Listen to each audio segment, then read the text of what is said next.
à tous, ravi de vous retrouver sur Monaco Info et merci à vous de nous rejoindre. Quels sont les titres que nous allons développer aujourd'hui? Les voici.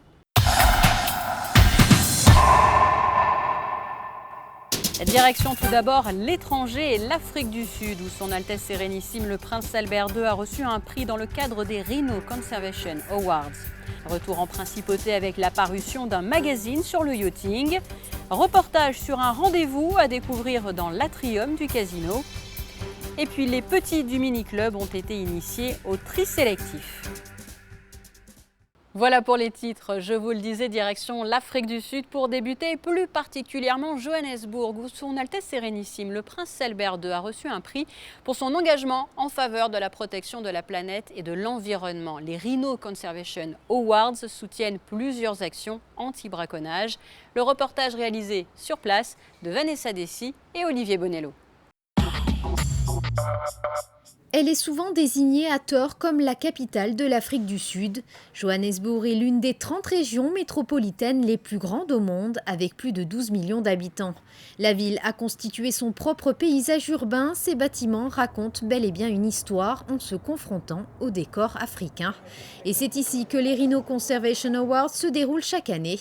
Depuis 2012, l'organisation met tout en œuvre pour protéger les rhinocéros en Afrique. Cette remise de prix en collaboration avec le département des affaires environnementales d'Afrique du Sud et l'association des Rangers aura permis de rappeler les enjeux de ces actions anti-braconnage.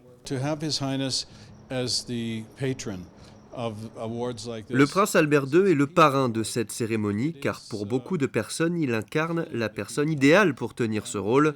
Le souverain réunit les meilleures qualités humanistes, il nous honore vraiment de sa présence ce soir afin de recevoir un prix symbolique qui prouve son engagement en faveur de l'environnement. Cet événement lié à sa venue et son soutien nous semblait indispensable et très important pour la sauvegarde des rhinocéros. Le prince Albert II a été nommé parrain de l'initiative pour la 2e année consécutive. L'organisation lui décerne pour l'occasion un prix spécial. Très symbolique, cette récompense est une jolie façon de remercier le souverain pour ses actions en faveur de la protection de la planète. Je suis très touché d'abord d'être ici en Afrique du Sud et d'être ici à Johannesburg et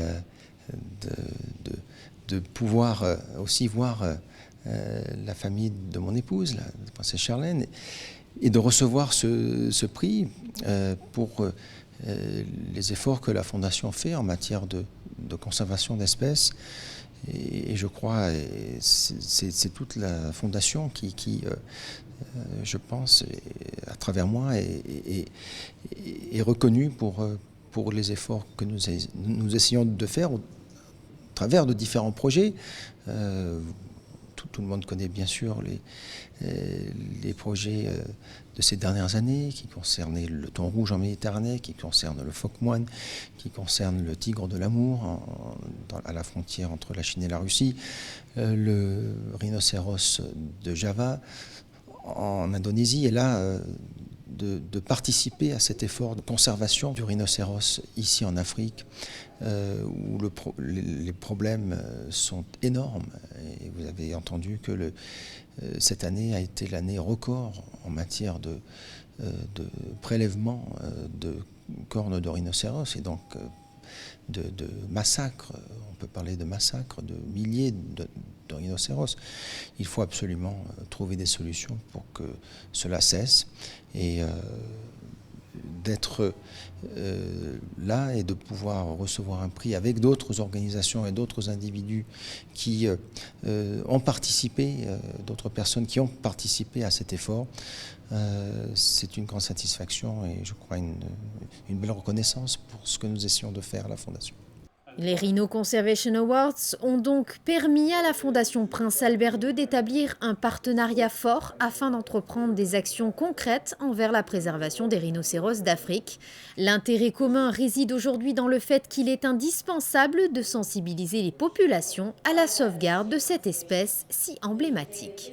On vient souvent dans ce pays pour voir les Big Five. Si un des Big Five disparaissait, il y aurait certainement un impact considérable. Et au-delà de cet aspect, je dirais, qualifierait d'économique, il y a vraiment la nécessité de préserver ces espèces qui font partie de l'équilibre ambiant de la biodiversité et donc sensibiliser tout particulièrement aux actions, je dirais, tout à fait criminelles, qui sont celles des braconniers, avec des racines qui sont parfois très lointaines et qu'il faut essayer d'éradiquer, essentiellement en sensibilisant et puis en agissant évidemment et en agissant y compris par la force, comme commence à le faire un certain nombre de pays, pour éviter ce genre d'action. Durant la soirée, d'autres prix ont été décernés, le prix du meilleur ranger, du meilleur appui judiciaire, du meilleur scientifique et de la meilleure sensibilisation. La catégorie junior a également honoré les plus jeunes qui ont pris de réelles mesures contre le braconnage. Vous venez donc de le voir, Son Altesse Sérénissime, le prince Albert II était en Afrique du Sud où il en a profité également pour rencontrer de jeunes rugbymen, les U16 de l'AS Monaco. Les Rouges et Blancs ont eu l'honneur de participer au match d'ouverture face à leurs homologues issus de quartiers défavorisés dans le célèbre Ellis Park Stadium de Johannesburg, devant plus de 60 000 spectateurs. Une belle manière pour eux de clore la saison. Et c'est donc tout naturellement que je vous propose d'écouter Cédric Nardi, le président de ce club. La saison prochaine, en ce qui nous concerne, fédération, ça va être déjà notre tournoi Saint-Dévote qu'on fait chaque année, où cette année on a reçu, dans le cadre de l'échange parrainé par la Fondation Princesse Charlène, on a reçu une équipe sud-africaine. Je ne sais pas si c'est vous qui aviez fait le... Donc ça a été super. On est venu, donc l'année prochaine, pérenniser notre tournoi Saint-Dévote pour sa 6e année. Et ensuite, nous avons beaucoup de rencontres internationales qui nous attendent à partir des 16 ans, 18 ans et seniors. Je crois que pour nous, ça donne une fin de tournée encore plus belle que ce que ça a été, parce que c'est une belle surprise d'avoir notre souverain avec nous, qui nous a toujours soutenus dans le rugby, qui est sportif, qui aime le sport et les enfants. Je crois qu'on a un petit peu tout regroupé là. Depuis le mois de janvier, nous vous présentons régulièrement les différentes expositions organisées dans le cadre de l'année de la Russie à Monaco. Aujourd'hui, coup de projecteur sur un rendez-vous organisé au cœur de l'Atrium du Casino. Elles sont disposées un peu partout dans l'Atrium. Elles, ce sont notamment ces silhouettes de danseurs à taille réelle qui plongent très rapidement le visiteur dans le passé et cette période au cours de laquelle les ballets russes avaient élu domicile à Monte-Carlo. On est parti sur des évocations des ballets russes parce qu'il était impossible de tous les mettre et de tous les citer. Donc un petit peu ou des créations qui ont eu lieu en principauté comme le Dieu bleu, donc, dont il y a le programme, le Spectre de la Rose qui est la première création en principauté où nous avons les 2 affiches signées de Cocteau. Et après des spectacles qui ont marqué comme Petrouchka, Scheherazade, Le Train bleu, aussi un spectacle décrit par Cocteau, Carnaval. L'exposition rend donc hommage à toutes ces créations d'une manière originale et le public visé par ce rendez-vous est très large. En fait, tout le monde, puisque l'Atrium du Casino est ouvert au public le matin, donc finalement tout le monde peut venir et visiter l'exposition aux heures d'ouverture du casino jusqu'au 27 septembre. À travers cette exposition de la SBM, l'année de la Russie célèbre ainsi la danse. Autre domaine qui est à l'honneur, celui de l'art avec le rendez-vous estival du Grimaldi Forum, de Chagall à Malevich, la révolution des avant-gardes. Après Code Sport Monaco, Jean-Marc Moreno poursuit son aventure dans le milieu de la presse. Il est aujourd'hui le directeur de la publication d'un tout nouveau magazine qui s'appelle Yacht Class. Cette parution offre des articles en français et en anglais pour une plus large diffusion. Patricia Navarro a eu l'occasion de le rencontrer il y a quelques jours. Je vous propose de l'écouter. J'ai toujours voulu créer un magazine sur le yachting et le méga yachting. Mais il y avait déjà un magazine en France et quand le magazine a arrêté son activité, je connaissais très bien le rédacteur en chef, Alain Brousse, et on s'est réunis et on a parlé de la possibilité de créer un magazine de yacht avec certaines idées communes qui font qu'aujourd'hui Yacht Class est un magazine assez particulier par rapport à ceux, au grand nombre de magazines de yachting qui existent à travers le monde et l'Europe. Que peut-on y trouver à l'intérieur ? On a eu cette idée de créer un cahier spécial qui sera récurrent dans les 4 numéros annuels de Yacht Class. Ce cahier s'appelle Yachting in Monaco, qui traitera en grande partie de la vie et de l'effervescence du monde du yachting dans Monaco, avec des dossiers sur le Yacht Club de Monaco principalement, sur les courses, sur la Palermo, sur la Solar Cup, sur le cluster. Il y aura aussi des reportages, des interviews et des présentations de professionnels du yachting, que ce soit des chantiers, que ce soit des designers, parce que Monaco en compte énormément.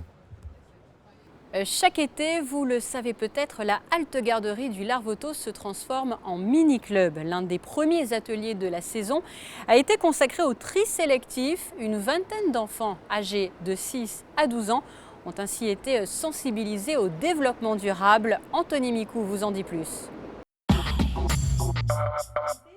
Verre, papier, carton d'emballage, journaux, huile ou cartouches d'encre d'un côté, piles, batteries, solvants et encombrants de l'autre.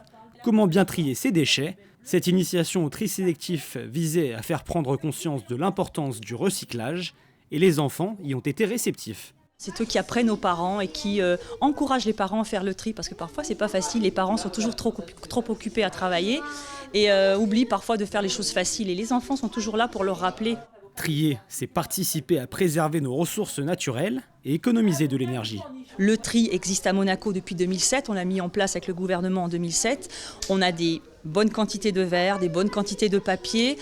En EMR, donc tout ce qui regroupe le bac jaune, c'est de la bonne qualité, mais il y a encore des efforts à faire au niveau de la quantité. On continue, on va dire, avec le gouvernement à sensibiliser en informant par des panneaux de propreté qui vont être bientôt mis justement dans les enclos pour encore aider plus facilement le trieur. Après avoir essayé un jeu de loi grandeur nature, les enfants ont eu la primeur de jouer pour la première fois à un loto assez spécial, sur une plaquette qui permet de déterminer les poubelles correspondant aux déchets. Il leur fallait les reconnaître, puis les mémoriser.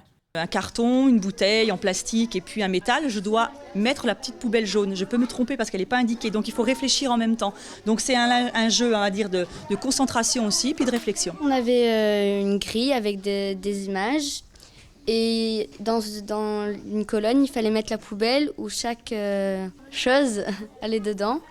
Et donc il fallait trouver l'image qui était dans le carton pour la placer sur la bonne et mettre la bonne poubelle au bon endroit en fait. C'est bien parce qu'on refabrique des choses en fait, au lieu de tout le temps jeter, polluer, on refabrique des choses et c'est bien. C'est mieux quand on fait des jeux parce qu'on s'amuse mais en même temps on apprend, donc c'est mieux. Les enfants ont passé un excellent moment au mini-club du Larvoto. Le but est qu'ils transmettent à leurs parents au moins une partie de tout ce qu'ils ont appris. Société Générale Private Banking vous présente la météo. Voilà pour les titres, je vous propose à présent de passer aux effets du ciel pour les jours à venir. Jeudi, beau temps de plein été, chaud, quelques nuages provisoires dans la journée, comptés de 25 à 30 degrés.